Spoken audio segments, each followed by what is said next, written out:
Kejutan ini semuanya serba tiba-tiba. Dan firman Tuhan sudah mengatakan bahwa segala sesuatu akan digoncangkan. Tentang berakhirnya pandemi ini tidak ada seorang pun yang tahu. Kita tidak bisa memaksa Tuhan harus menghentikan sekarang juga. Tapi kita harus yakin, saudaraku, bahwa sebagaimana firman Tuhan katakan bahwa Dia membuat segala sesuatu indah pada waktunya. Tuhan mau kita belajar percaya bahwa di tengah-tengah situasi yang sulit, Tuhan adalah Tuhan yang tetap pegang kendali atas kehidupan kita. Apapun keadaan yang terjadi, Tuhan Yesus ada bersama dengan kita. Tuhan yang pernah menolong kita di waktu yang lalu adalah Tuhan yang sama yang menolong kita di hari ini. Hasil akhir bukan di tangan corona. Hasil akhir tetap di tangan Yesus Kristus. Dialah Tuhan yang berdaulat. Dialah Tuhan yang tetap pegang kendali atas kehidupan kita. 2021, saya yakin akan menjadi tahun percepatan, di mana doa-doa kita akan dijawab 2 kali lipat dari sebelumnya. Mujizat akan terjadi 2 kali lipat dari sebelumnya. Pemulihan akan terjadi 2 kali lipat dari sebelumnya. Dan juga berkat-berkat akan mengalir 2 kali lipat dari sebelumnya. Year of Acceleration.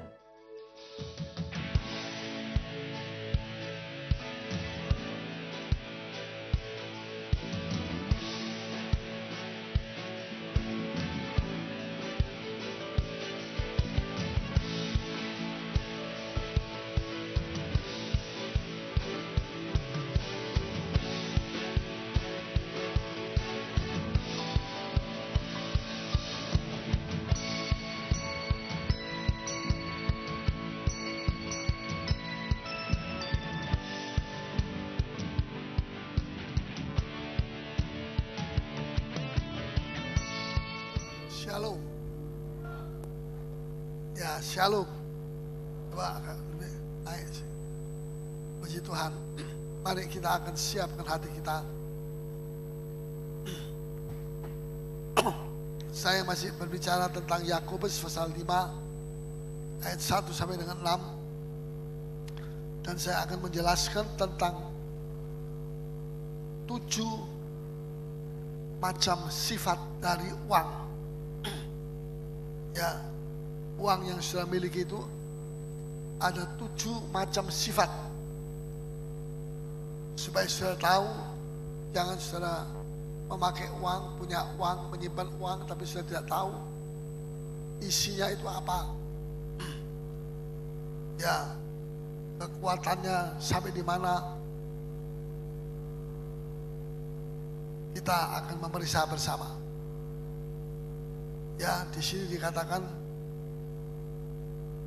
jadi sekarang hai kamu orang-orang kaya, menangislah dan merataplah atas sengsara yang akan menimpa kamu.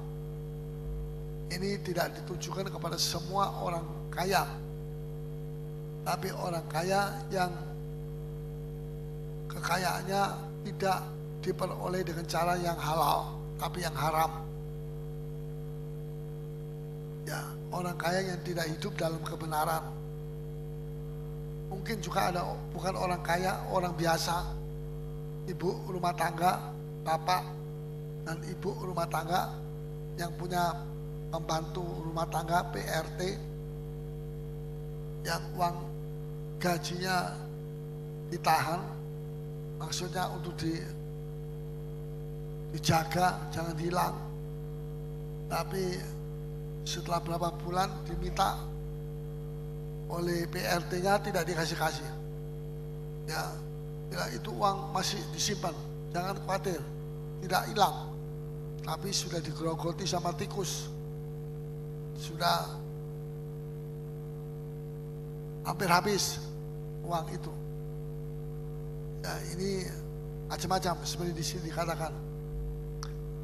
Jadi kepada orang-orang kaya yang hidup dalam kebenaran, saudara tidak perlu takut kepada ayat ini, karena ini hanya ditujukan kepada orang kaya yang tidak hidup dalam kebenaran, yang menggunakan cara-cara yang haram untuk mendapatkan keuangan. Ya, Yang pertama di dalam Injil Lukas, ya saya tidak sempat mencarikan tadi. Ada satu ayat mengatakan mamon yang lekat lalim. Apa tahu? Di mana pasalnya? Mamon yang lekat lalim. Jadi mamon itulah uang, yang lekat itulah melekat, dan lalim itu jahat. Ya, jadi uang itu sifatnya melekat. Makin banyak kita miliki, dia makin melekat di dalam hati kita. Dan lalim itu artinya bisa membuat orang itu berbuat satu kejahatan. Ya, mungkin Lukas pasal 16 atau 15. Ya, kalau perumpamaan tentang orang kaya itu di dalam Lukas 16. Ya, saya boleh cari, kalau dapat boleh beritahu kepada saya. Ya, jadi saya boleh cari sendiri. Mamon yang lekat lalim. Jadi ini yang pertama. Ya, makin banyak kita miliki uang itu, maka sifat uang itu makin mau melekat di dalam hati kita. Ya, kita harus jaga. Boleh memiliki uang, tapi jangan sampai jatuh cinta kepada uang. Ya, mari tolong yang terima tamu mana, kalau masih ada yang terlambat, carikan tempat supaya mereka tidak cari sana terus. Ya, tolong. Jadi makin banyak kita harus jaga. Boleh memiliki uang, tapi jangan jatuh cinta sama uang. Cinta uang itu akar segala kejahatan. Baca 1 Timotius 6 ayat 10. 1 Timotius 6 ayat 10. Ya, 1 Timotius 6 ayat 10. Tolong bacakan. Karena akar segala kejahatan ialah cinta uang. Ya, silahkan. Ayat 10.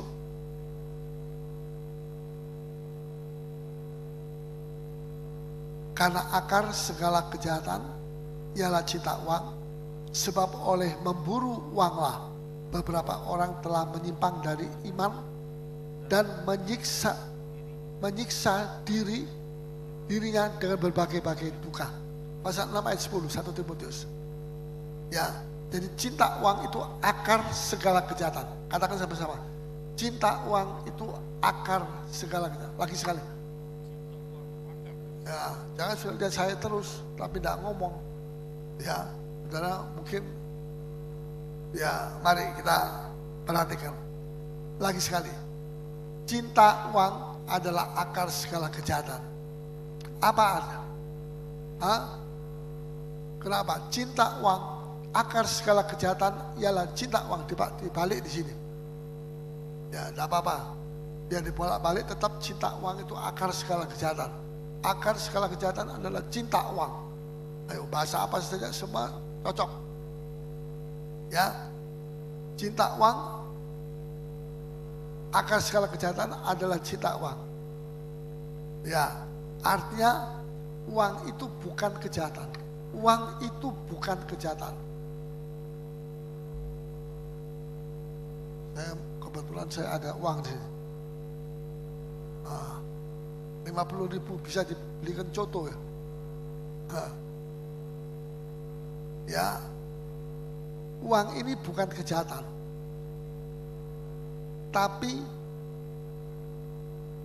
akar segala kejahatan. Artinya ini, uang ini adalah penyebab segala kejahatan. Ya, dari segala macam kejahatan. Penyebab dari segala kejahatan. Bukan kejahatan, penyebab kejahatan. Bukan kejahatan, tapi ini adalah penyebab dari kejahatan. Ya, jadi penyebab sama kejahatan itu tidak sama.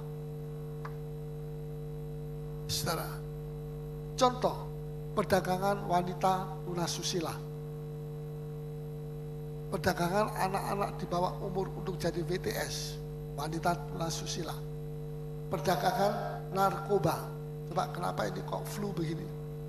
Sebentar keras, sebentar bikin kaget orang. Coba atur yang baik. Perdagangan narkoba, bisnis perjudian, itu semua barang-barang haram. Bisnis perjudian itu haram. Perdagangan BTS itu haram. Perdagangan anak-anak di bawah umur itu haram. Perdagangan narkoba itu haram. Tapi mengapa semua barang haram ini mestinya dilarang keras? Ya, tapi mengapa tidak bisa ditumpas? Sampai hari ini berapa puluh tahun, berapa ribu tahun tidak bisa ditumpas. Perdagangan BTS itu berapa ribu tahun tidak bisa ditumpas. Padahal ini jelas barang-barang yang haram. Ya, karena ada penyebabnya. Tidak bisa ditumpas karena ada penyebabnya. Yaitu mendatangkan uang banyak. Daripada saudara bisnis roti, nah, bisnis martabak, dapat berapa itu? Bisnis jual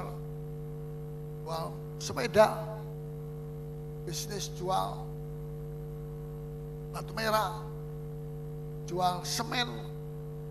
Tapi kalau jual BTS, wah, jual anak-anak di bawah umur, calon-calon BTS, sudah bukan calon lagi, sudah di BTS kan itu. Ya, narkoba itu segini sedikit saja itu sudah berapa miliar.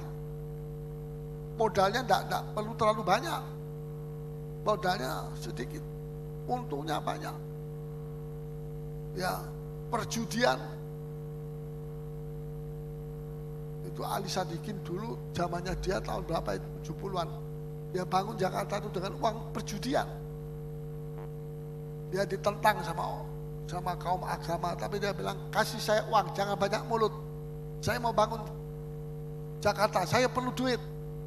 Saya tidak punya duit.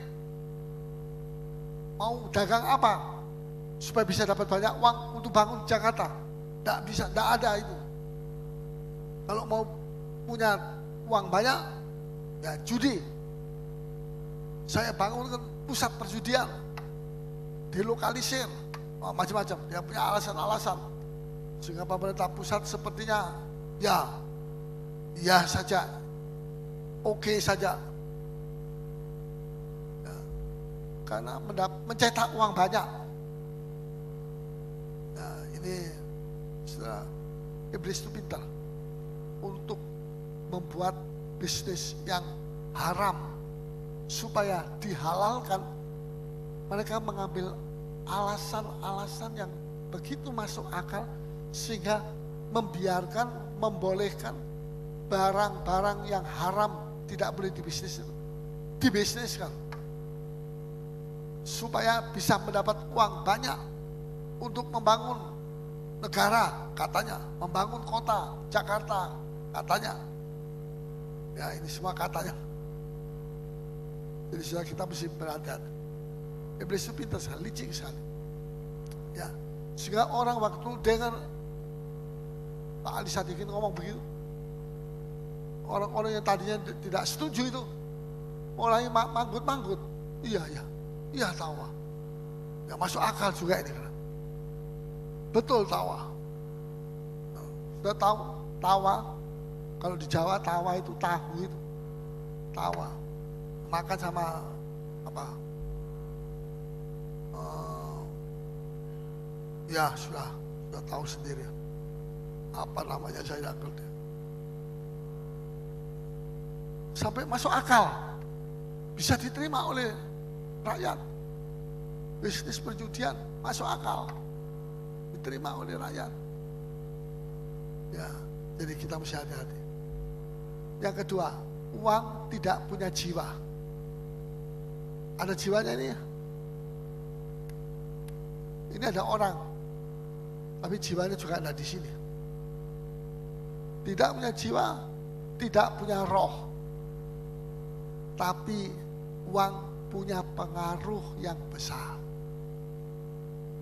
Ya, sehingga tak segan-segan manusia dijadikan hamba uang, budak uang, disuruh oleh uang. Begini, ya ada bang. Disuruh pergi ke tempat pelacuran, pergi dia. Pokoknya dia punya uang, dia bisa melacur di situ. Beli narkoba, pergi tempat penjualan narkoba, beli dia. Ya, jadi hamba. Sayang, bukan hamba Tuhan, hamba dosa, hamba uang. Ini memerintah. Jadi tuan, kita jadi jongosnya dari uang. Pengaruhnya besar. Jadi kita mesti hati-hati. Arahkan pengaruh itu kepada pekerjaan Tuhan. Supaya ini bisa untuk pekerjaan. Untuk menolong orang miskin. Menolong anak yatim piatu. Ya, menolong misi-misi di daerah, pekerjaan Tuhan, pekabaran Injil, mission trip dan sebagainya. Arahkan itu. Yang ketiga, Tuhan tidak cuma memberi harta kepada kita, tapi Tuhan memberi peringatan. Boleh tulis itu kalau mau. Memberi peringatan. Hati-hati. Jangan kamu tamak kepada uang, itu peringatan. Ya. Jangan kamu cinta uang, itu peringatan kepada orang yang dikasih uang ini. Ada peringatan-peringatan dari firman Tuhan kepada kita. Jangan kamu jadi tawanan uang, alias kikir dengan uang, kikir sekali. Kalau beli apa-apa untuk dirinya sendiri, wah bisa begitu. Tapi kalau untuk pekerjaan Tuhan, korban ya seperti air menetes saja. Bukan air yang berbual-bual. Ya, jadi tawanan dari uang, pikir terhadap uang. Yang keempat, jadi hamba uang. Ya, jangan kita cuma mau uangnya, tidak mau peringatannya. Kita harus mau diperingatkan juga.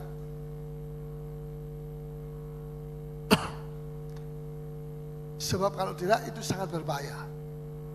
Kalau sudah mau terima uang, tapi sudah tidak mau diperingatkan oleh firman Tuhan, maka itu seperti orang memberikan saudara LPG, ya, anunya LPG, berisi gas LPG, tapi tidak dikasih tahu peringatan, tidak diberi peringatan. Ini bagaimana cara menggunakan, taruhnya di mana, bagaimana keadaan dapurnya. Nggak boleh tertutup bagian bawah, sehingga gas LPG itu nanti kalau keluar dia mengendap di bawah. Kalau dia mengendap sampai 5 cm, 10 cm, terus ada api turun, jatuh misalnya, korek api jatuh di bawah, bes, terbakar itu. Ya seringkali waktu itu sering terjadi kebakaran gas LPG di rumah-rumah biasa karena tertutup, tidak ada jalan lubang-lubang untuk gas LPG itu keluar. Ya, jadi ada peringatan, mesti ada peringatan, kalau tidak bahaya.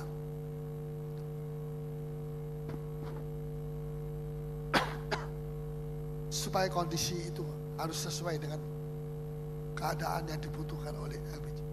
Yang keempat, ya,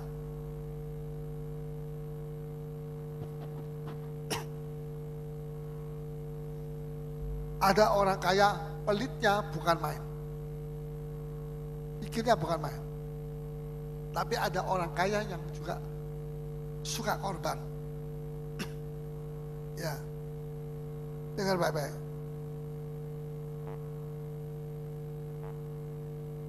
orang yang suka korban ini. Kenapa? Maafkan ya. Apakah karena dia orang kaya, kemudian dia suka korban? Oh, dia memang orang kaya, jadi dia suka korban. Ada juga orang kaya pelit. Tidak selalu orang kaya harus suka korban. Ada yang sekaker, sekikir, ya sangat kikir sekali.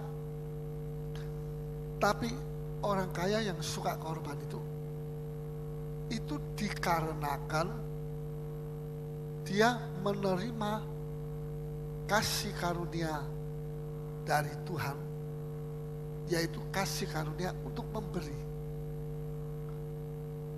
Tahukah saudara, kalau saudara memberi, itu karena Tuhan memberikan kasih karunia kepada Anda, supaya Anda memberi. Kalau Anda tidak terima itu kasih karunia, anugerah kasih karunia untuk memberi, Anda tidak bisa memberi. Percayalah. Ya, biar dia orang kaya, dia tidak akan memberi. Atau memberi kalah sama orang miskin. Orang miskin uangnya sisa 100.000, tapi dia bisa memberikan 500.000. Berarti itu berapa kali dari sisa? 5 kali dari sisa. Orang kaya uangnya ada 50 miliar, tapi dia kasih cuma 5 juta. Berapa persen? Berapa persen? Ahli-ahli. Berapa persen? Tidak sampai 1% ya. Tidak sampai 1%. Ya, lebih kikir. Kikir atau sekikir? Sekikir. Tidak, kikir. Nah, jadi orang kaya memberi itu bukan karena dia kaya, karena dia menerima kasih karunia.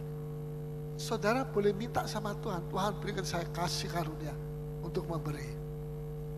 Lihat seperti Sakeus, waktu dia terima Yesus di dalam rumahnya, oh dia senang sekali, luar biasa. Hidupnya dijamah sama Tuhan, berubah hidupnya, jadi baru. Lantas dia berdiri, dia terima kasih karunia untuk memberi. Dia bilang apa? Setengah harta saya, harusnya banyak sekali hartanya dia. Berapa miliar? Setengah jadi harta. Kalau dia punya 10 miliar, 5 miliar saya akan ambil dari bank, saya keluarkan, saya akan bagikan kepada orang-orang miskin. Luar biasa. Setengah harta saya. Bagaimana dia bisa berbuat begitu? Mustahil. Biar dia orang kaya, tapi dia mendapatkannya aja sudah caranya haram. Mau korban sekarang, tidak mungkin. Tapi dia terima itu kasih karunia. Langsung dia bersaksi. Dan kasih karunia yang dia terima itu untuk memberi, itu menutup mulut-mulut usil dari orang pengkritik-pengkritik. Ya, dari Tuhan Yesus. Mereka orang-orang Farisi itu mengkritik Yesus. Apa ini Yesus ini? Masuk rumahnya orang Farisi, orang pemungut cukai. Ya. Itu pemungut cukai orang berdosa itu. Itu semua orang Yahudi anggap itu orang berdosa. Apa itu? Berdebah itu. Tapi pada waktu Sakeus bersaksi, mereka malu semua. Seorang pemungut cukai bisa melakukan sesuatu yang tidak pernah didengar sebelumnya oleh orang-orang Farisi. Ya. Jadi saudara, beda dengan pemuda kaya. Pemuda kaya itu Tuhan, dia datang sama Tuhan, dia tanya, apa resepnya saya bisa masuk surga? Tuhan bilang, gampang. Jual itu kekayaan, bagikan kepada orang miskin. Lantas kembali ikut aku, ikut salib, kamu akan beroleh harta di surga. Oke? Tidak oke. Dia sedih, susah. Karena dia punya kekayaan begitu banyak. Apa sebabnya? Satu, dia tidak menerima kasih karunia dari Tuhan untuk memberi. Saya mengerti? Jadi saudara, kita bisa berbuat baik itu karena kasih karunia Tuhan, bukan karena kita baik. Saya ini baik, buktinya saya korban setengah harta saya untuk orang miskin. Baik sekali saya ini. Enggak. Kita bisa berbuat baik karena kita terima kebaikan Tuhan itu lebih dulu. Betul?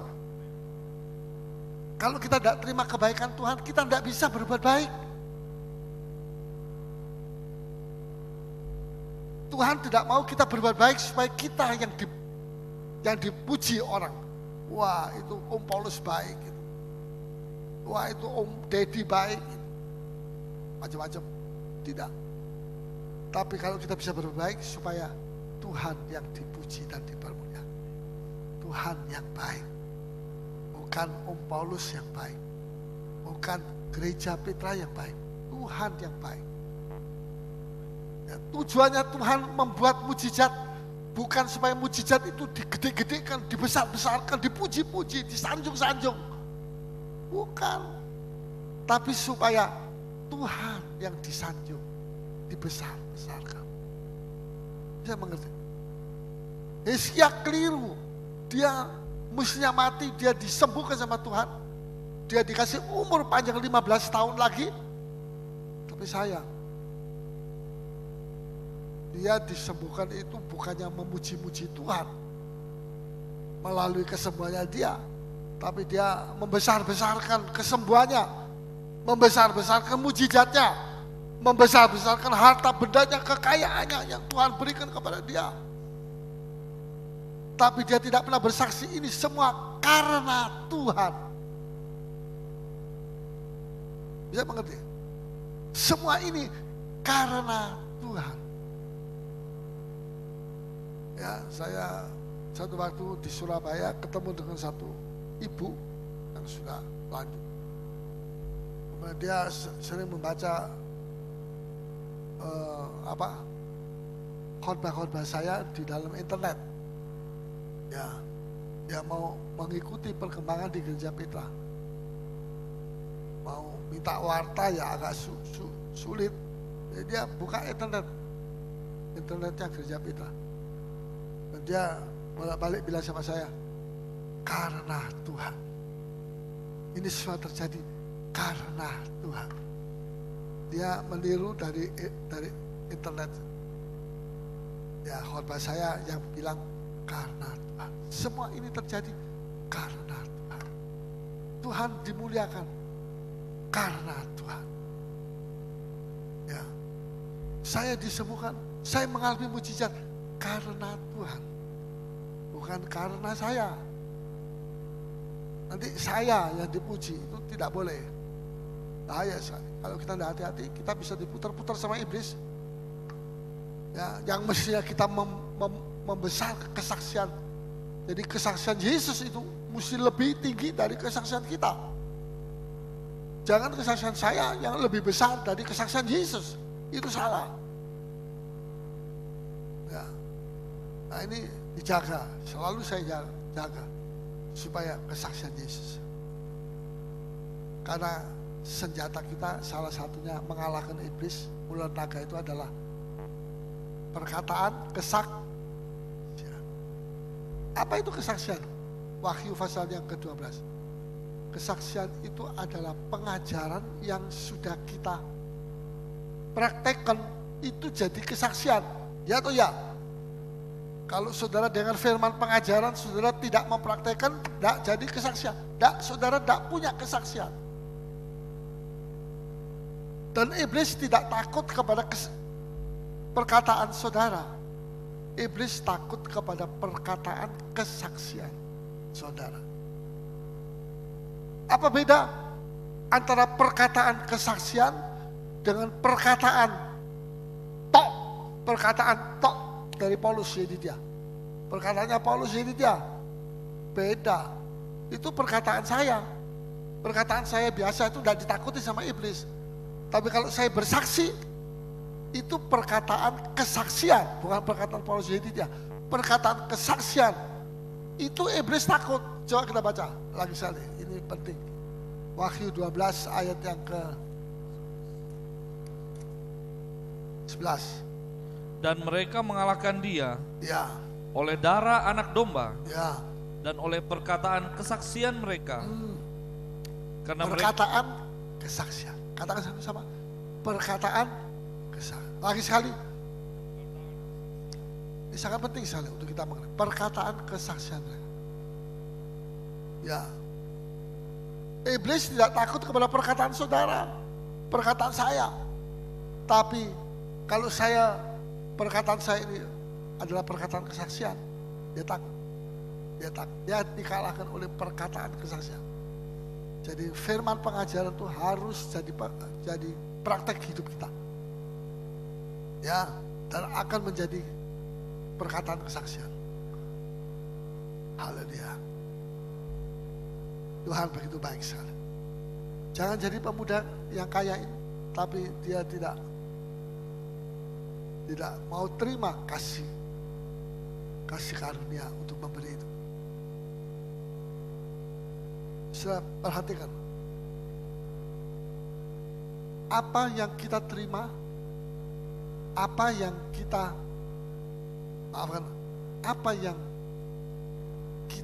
tidak terima dari Tuhan. Apa saja yang kita tidak terima dari Tuhan. Saatnya itu kita sendiri yang usaha. Kita tidak terima dari Tuhan. Tidak ada. Ayub bilang, aku lahir, aku datang ke dunia dengan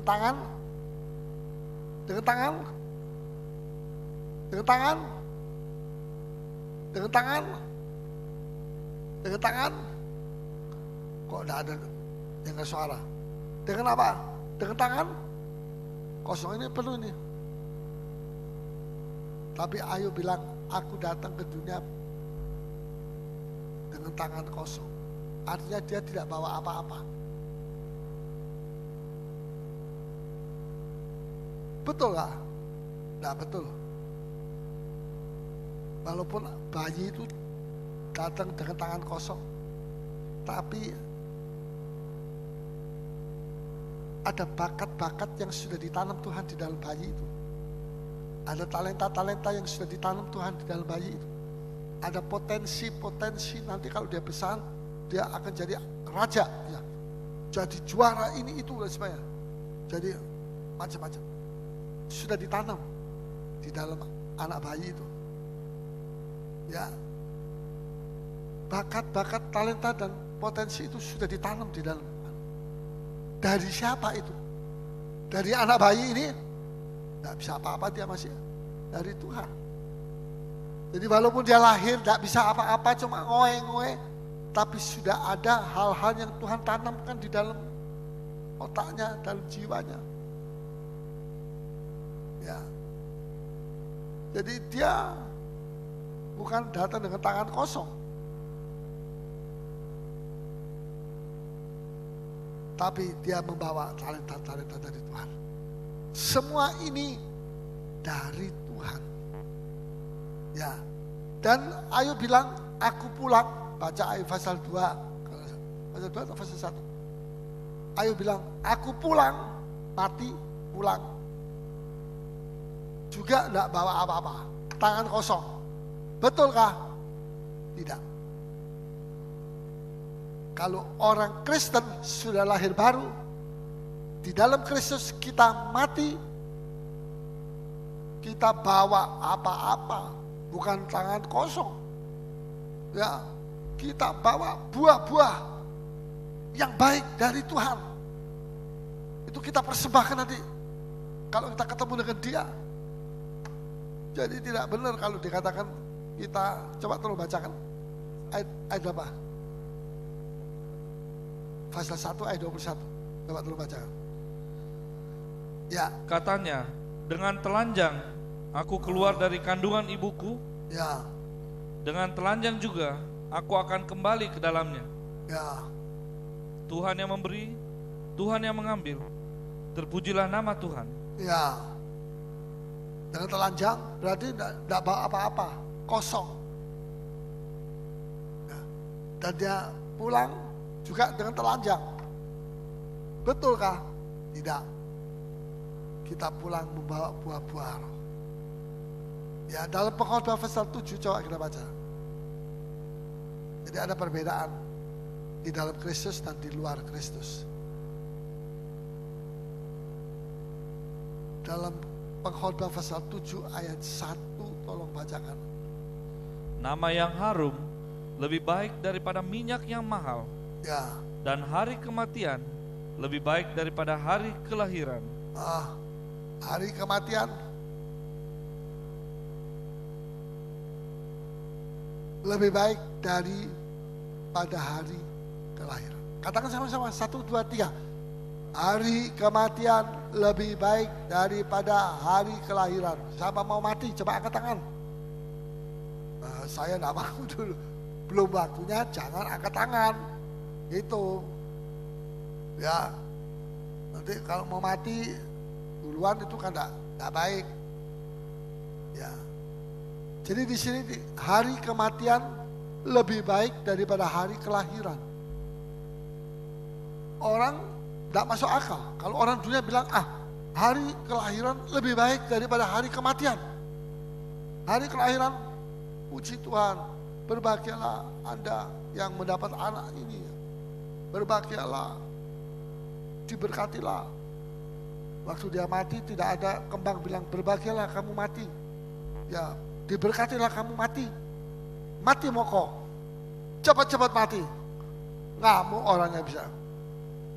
Ya, cara manusia memang betul. Hari kematian lebih baik daripada hari kelahiran. Hari kelahiran, saudara, iya saja. Hari kelahiran lebih baik daripada hari kematian. Tapi firman Tuhan bicara lain. Hari kematian lebih baik daripada hari kelahiran. 1. Ya, karena apa? Karena hari kematian itu hari akhir dari pertandingan kita di atas muka bumi. Hari di mana kita akan mendapat mahkota bagi yang menang. Kita mendapat pahala yang disediakan Tuhan, dijanjikan Tuhan pada hari akhir dari pertandingan itu, bukan pada hari awal kita lahir. Belum bisa apa-apa kalau lahir masih kecil. Ya. Dan yang kedua, berbahagialah hari kematian, maksudnya kematian yang sudah waktunya. Makanya saya tadi katakan, kalau belum waktunya ya jangan mau mati dulu. Ada orang tua yang bilang, aduh aku sudah bosan hidup, aku mau mati saja. Aku minta mati saja sama Tuhan. Tolong doakan supaya aku cepat mati. Malah tidak mati-mati dia. Karena doanya tidak sesuai dengan kehendak Tuhan. Ya, kalau sudah waktunya Tuhan akan ambil. Tidak usah minta mati dulu. Ya, istirahat selama-lamanya. Ya, sudah perhatikan ya. Perlu saya beritahu kepada saya. Tuhan Yesus bilang bahwa orang yang sudah mati dalam Tuhan itu disimpan di Firdaus. Dan di Firdaus dia tidak tahu apa-apa yang sedang terjadi dengan kita di sini. Dia tidak tahu apa yang terjadi dengan family-familinya dia, dengan tantenya, omnya, iparnya, mertuanya. Apa yang terjadi dengan family-familinya di bumi. Jadi tidak perlu kita mesti berdoa kepada orang suci. Ya, kepada Maria dan sebagainya. Itu Maria orang suci tapi tidak tahu apa yang sedang terjadi sekarang di sini. Bisa mengerti? Kalau kita bilang, oh Maria tolong saya. Dia tidak tahu apa-apa. Dia sudah tempatnya di Firdaus. sudah disimpan di sana, menunggu kedatangan Yesus yang kedua kali.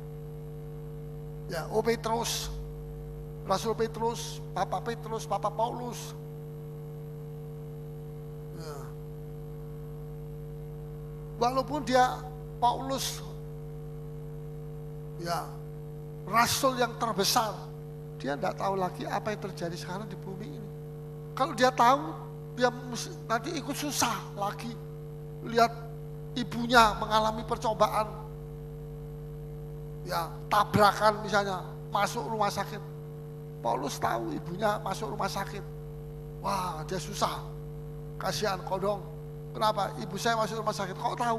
Iya, saya tahu. Dikasih SMS. BBM. Lebih canggih lagi. Saya enggak punya BBM, enggak punya BBC. Enggak punya apa-apa. Ya, saya membebaskan dari hal-hal itu. Karena saya ini balapan terus dengan seminar yang akan diadakan nanti 2 minggu lagi di Surabaya. Ya, dan seminar yang barusan terjadi di Jayapura, diberkati sama Tuhan. Di Merauke itu puncaknya dari 8 mission trip. Saya kagum, saya sendiri tidak menduga. Saya datang itu gedung besar. Ya, agak hampir besar seperti ini, tapi ini masih lebih besar. Ya, itu penuh dengan orang. Banyak orang Muslim di sini ada, pakai songkok. Ya, waktu saya digerakkan Tuhan, saya panggil orang-orang sakit, mari maju. Wah, itu orang-orang Muslim maju semua. Ya, banyak di antara mereka disembuhkan. Saya digerakkan pertama mendoakan orang yang sakit jantung. Yang sakit jantung, tumpah tangan semua. Dalam nama Yesus, ada yang sembuh. Sakit apa? Tuli. Ya. Dalam nama Yesus, ada yang sembuh. Ya, sakit macam-macam. Nah, ini saya memang pada waktu landing di Merauke, mulut saya ini bernubuat. Saya bilang, ini tempat yang paling ujung dari Indonesia. Tidak ditinggalkan sama Tuhan.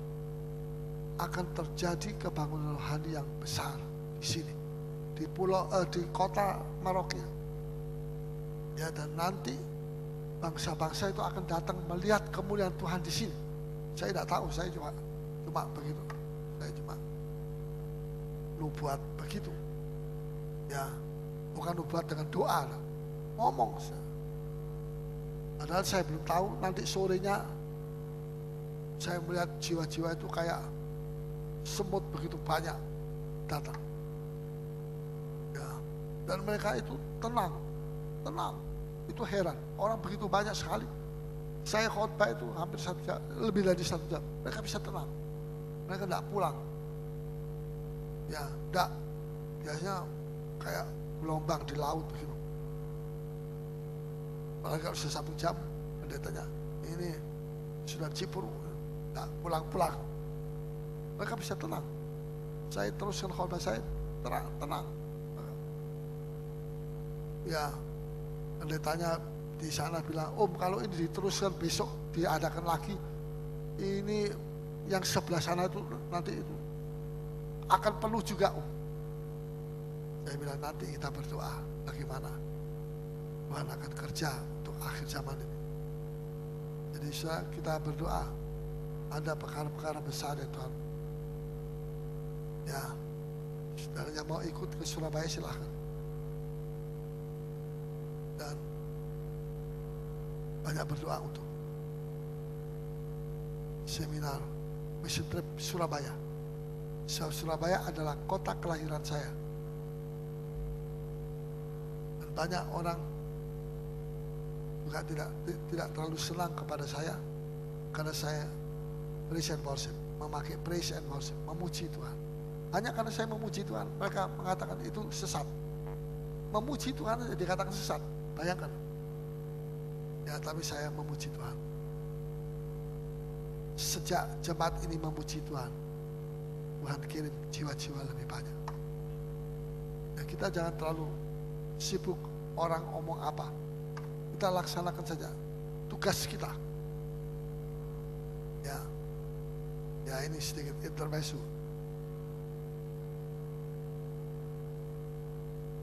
Ya.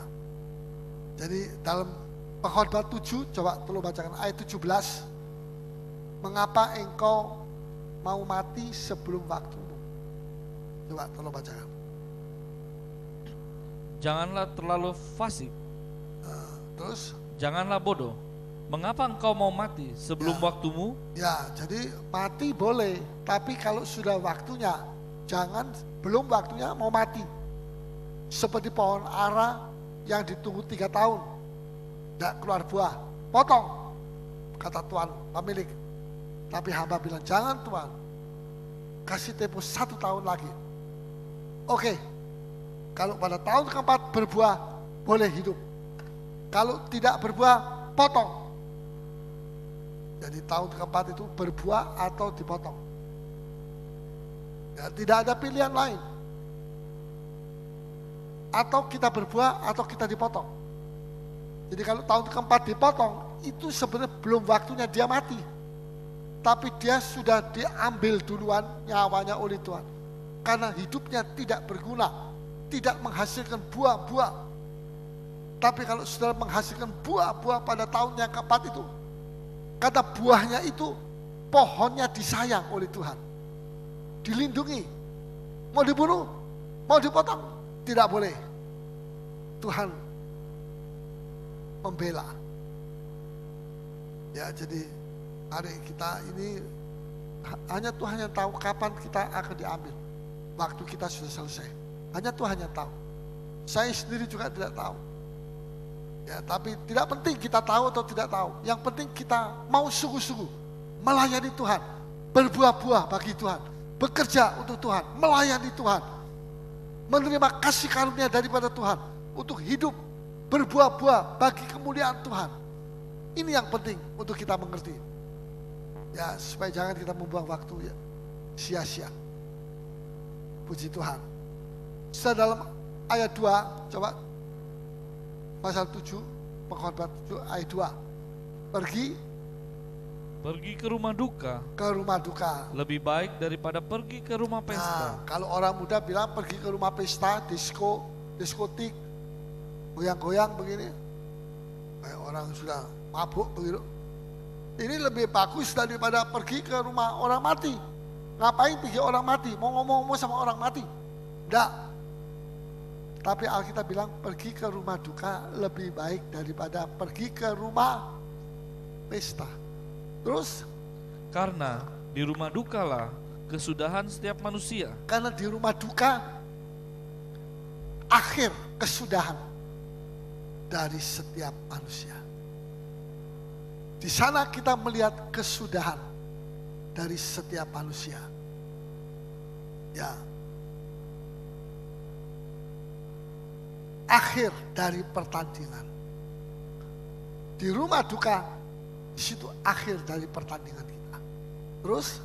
Hendaknya orang yang hidup memperhatikannya. Ya, di situ disediakan pahala-pahala oleh Tuhan bagi para pemenang. Orang yang masih hidup, ya hendaklah memperhatikan ini. Camkan baik-baik. Jadi kalau kita pergi ke rumah orang, rumah kematian, kita yang masih hidup ini, belajar baik-baik, camkan. Contohlah, ya, apa yang baik dari orang yang sudah pergi duluan dari kita, yang sudah meninggal.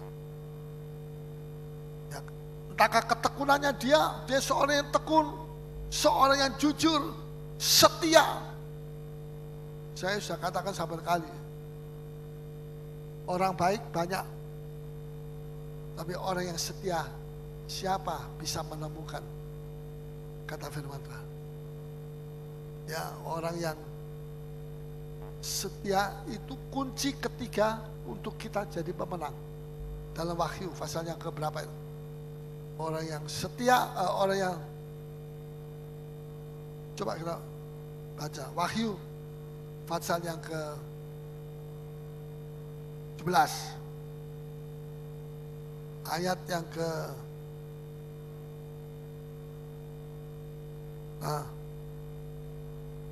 14, ayat 14, ayat pasal 17 ayat 14. Ya, bagian B saja.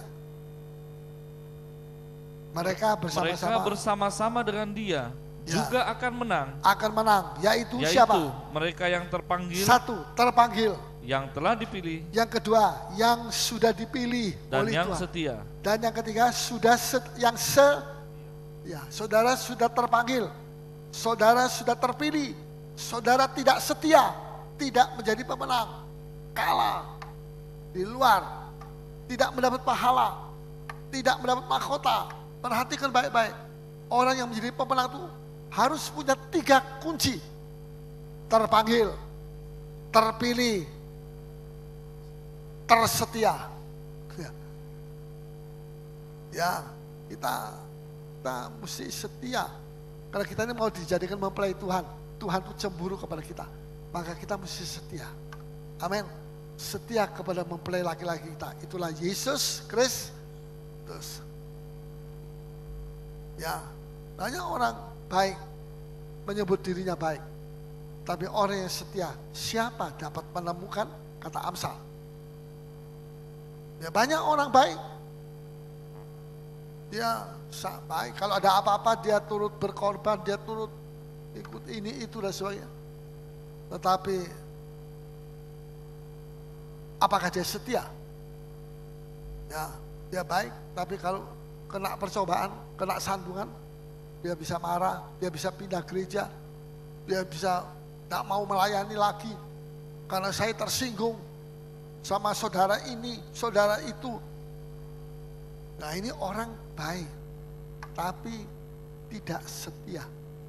Kalau kita setia kepada Tuhan, kita juga setia kepada gereja di mana kita terpanggil untuk digembalakan di situ.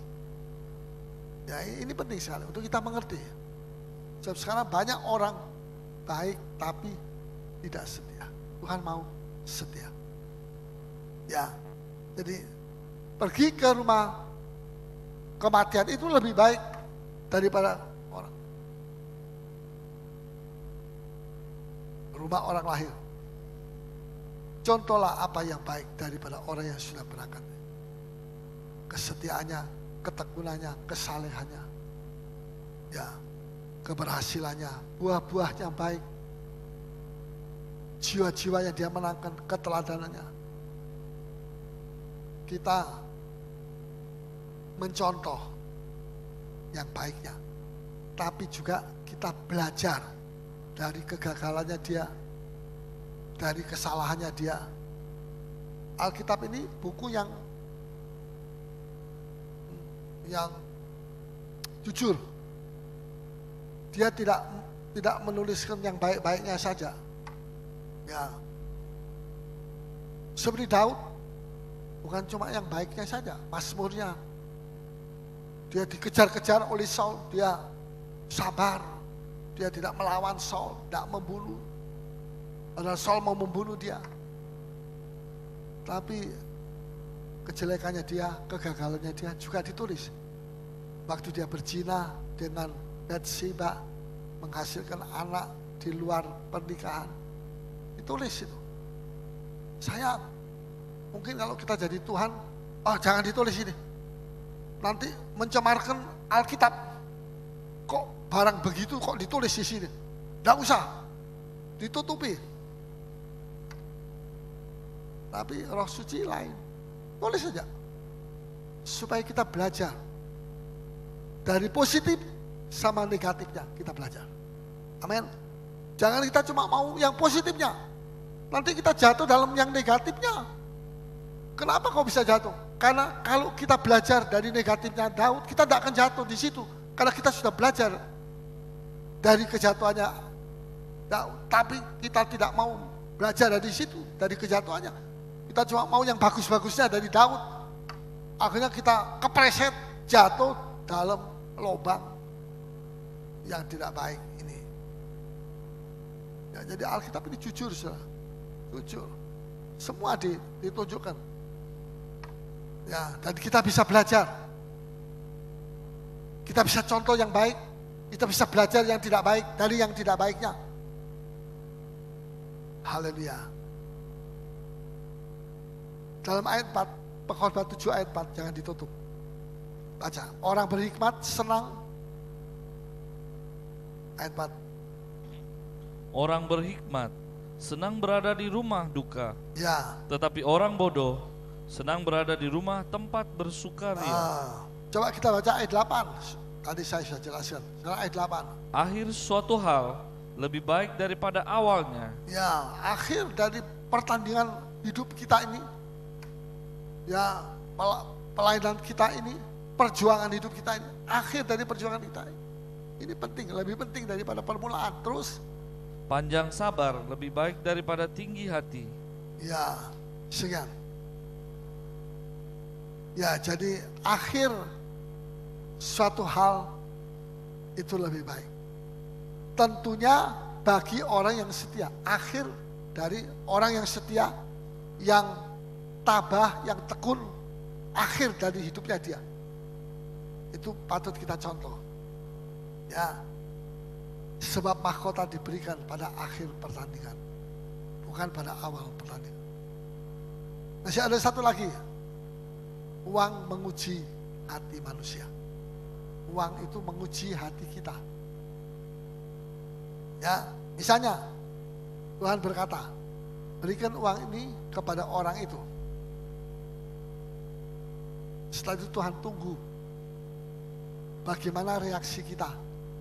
Kita mau pergi, kasihkan uang ini kepada orang itu, atau jangan Tuhan, anak saya masih banyak, masih kecil-kecil, biaya sekolah mahal, ada yang sudah sekolah luar negeri. Ya, gak semua di dalam negeri, ada bawah negeri, ada luar negeri. Cicilan mobil saya belum lunas. Ya, cicilan rumah saya belum lunas. Wah, banyak cicilannya. Ya, Tuhan sedang melihat kita diuji. Bagaimana sikap kita? Uang ini menguji kita. Yang ketujuh, uang tidak punya keinginan, tapi uang bisa menimbulkan keinginan di dalam hati kita. Tidak punya keinginan, tapi bisa menimbulkan keinginan di dalam hati kita. Keinginan untuk berbuat baik, oke. Tapi juga jangan salah paham, bisa menimbulkan keinginan untuk berbuat tidak baik. Uang ini menimbulkan keinginan untuk kita bisa melakukan yang tidak baik. Amsal 3, tolong baca ayat 9. Muliakanlah Tuhan dengan uangmu. Ini satu perbuatan yang positif. Silakan. Muliakanlah Tuhan dengan hartamu. Ya. Dan dengan hasil pertama dari segala penghasilan. Penting sekali.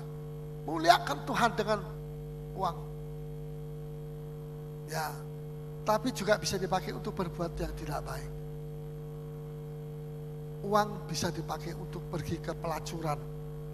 Pantaskah itu dipakai? Berkat Tuhan dipakai untuk pergi melacur? Tidak. Uang bisa dipakai untuk mabuk-mabukan, narkoba,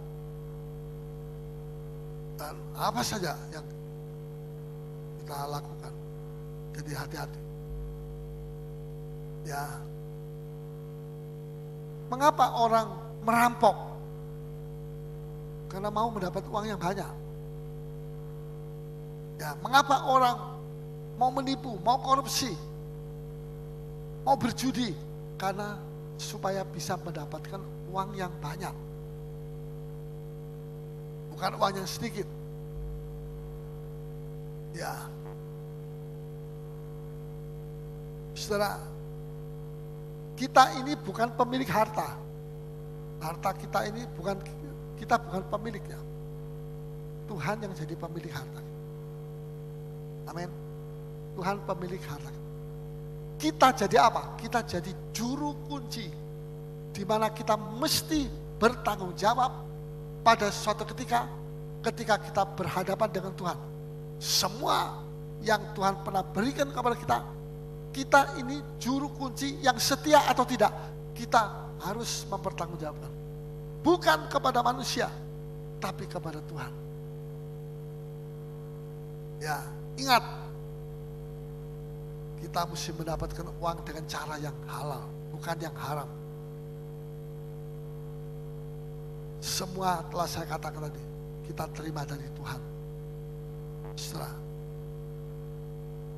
harta bisa membuat orang makin sengsara. Oh, masa harta kan senang itu? Tidak, bisa membuat orang makin sengsara. Misalnya saudara beli Mercy, mobil Mercy yang 300S, tipe 300S. Wah, saya pikir di dunia ini tidak ada orang yang naik 300S kecuali saya. Besoknya tetangga saudara beli 600S. Saudara ngamuk setengah mati dalam hati, jengkel setengah mati. Maunya bagaimana? Maunya tetangga saya itu jual saja itu Mercy 600S. Beli saja 300 supaya sama-sama dengan saya. Jangan lebih bagus dari saya. Jangan lebih unggul dari saya. Saya mesti lebih unggul dari dia. Saya tahu orang Kristen bisa punya hati seperti itu. Itu hatinya orang kafir yang tidak kenal Tuhan. Dia tidak mau disaingi. Ya, mungkin nanti kalau di sorga dia satu-satunya yang pakai 600S. Ya.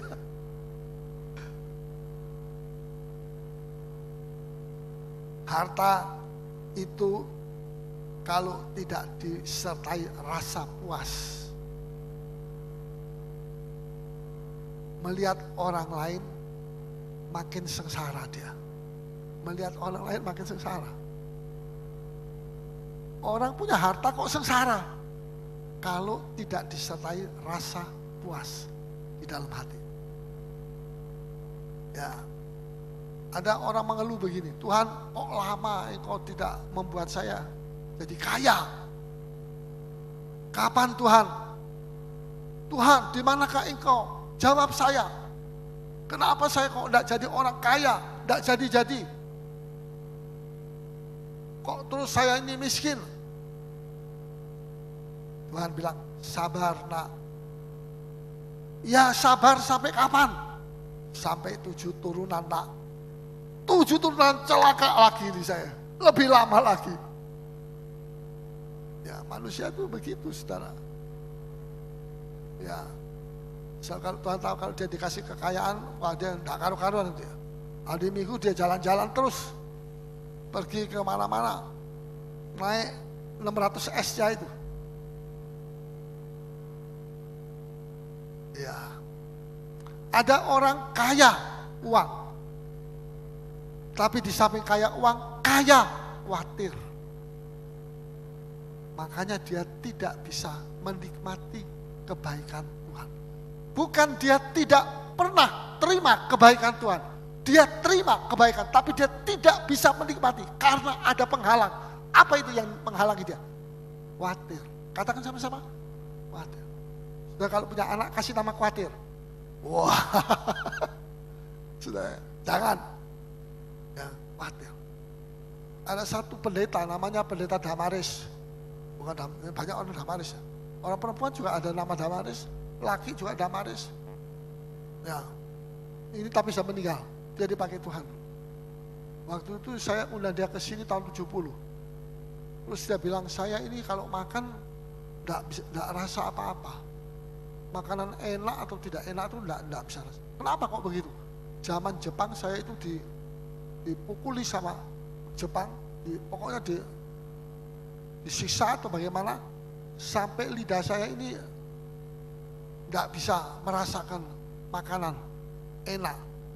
Wah kalau gitu makan beli anu saja tiap hari, yang tidak enak, toh tidak enak, rasanya. Jadi makan enak juga tidak rasa. Wah enak saya bilang kalau begitu. Ya, saudara. Banyak orang Kristen lidahnya kayak begitu, lidah rohaninya. Tidak bisa merasakan kasih Tuhan, tidak bisa merasakan kebaikan Tuhan. Kenapa? Khawatir. Khawatir itu membuat lidah rohani kita itu mati rasa. Bukan Tuhan tidak memberi kepada saudara. Jangan sudah bilang, oh, Tuhan ini, kenapa kok Tuhan tidak memberkati saya? Saya ini selalu susah. Selalu susah itu bukan dari Tuhan yang salah. Karena banyak kekhawatiran kita simpan di dalam hati kita. Sehingga kekhawatiran itu yang menghalangi kita untuk tidak bisa menikmati kebaikan Tuhan kepada kita. Bukan Tuhan yang salah, kita yang salah. Jangan salahkan Tuhan, salahkan diri kita sendiri. Bertobat dari kekhawatiran, serahkan kekhawatiran kita. Maka hidup saudara akan berubah nanti. Akan ada sukacita dari Tuhan. Akan ada kemenangan demi kemenangan. Tuhan memberi kepada saudara. Percobaan apapun tidak menjadi soal. Tuhan memberi kemenangan kepada kita. Asal jangan khawatir. Ya ini penting, Bible study. Pemahaman Alkitab supaya kita mengerti. Saya di depan rumah seorang kaya, ada orang miskin. Kerjanya, ini cerita kuno, kerjanya tambal sepatu. Satu sepatu 200 rupiah sampai 500 rupiah. Satu hari bisa dapat 15.000 rupiah. Tambal sepatu. Ia senyum, ia senang, ia merasa puas. Ya, satu waktu orang kaya itu kasih 2 juta sama dia. Ini ambil. Dia kasihan sama orang ini. Dikasih 2 juta. Orang miskin ini pulang sore, pulang ke rumahnya, tidak bisa tidur. Dia mau pikir-pikir, mau saya taruh mana ini uang 2 juta. Mau taruh di bawah bantal, ya nanti takut lupa. Ya taruh di dalam lemari, takut dicuri. Ya, jadi mau ditaruh di mana? Stres dia, tidak bisa makan, tidak enak rasanya. Ya, tidak bisa tidur. Akhirnya dia ambil itu 2 juta. Dia pergi ke orang kaya itu, dia kembalikan. Ini saya kembalikan uang Anda. Kenapa kok dikembalikan? Jangan, ambil saja, saya beri ini sama kamu. Terima ini. Enggak, saya tidak bisa tidur gara-gara 2 juta. Dia kasihkan itu, dasar. Harta itu membuat orang jadi sengsara. Dengar baik-baik, 2 juta itu membuat orang jadi sengsara. Sekarang yang penting dia rasa puas. Tidak dapat 2 juta tapi dia rasa puas. Dia bisa tidur ngorok. Suara 1, 2, 3 daripada tadi sebelumnya. Saudara, Tuhan ada di tengah-tengah kita. Mari, ini ke uang ini kita semua berkaitan dengan uang tiap hari. Ya, jangan sampai uang membuat kita jauh dari Tuhan. Tuhan mau sucikan kita. Dan Tuhan akan berkati saudara. Saudara akan diberi kasih karunia Tuhan yang luar biasa untuk melayani Tuhan. Muliakan Tuhan dengan harta bendamu. Dan Tuhan akan balas dengan beratus-ratus kali lipat ganda. Tuhan dipermuliakan. Mari kita bangkit berdiri semua. Kita datang kepada Tuhan.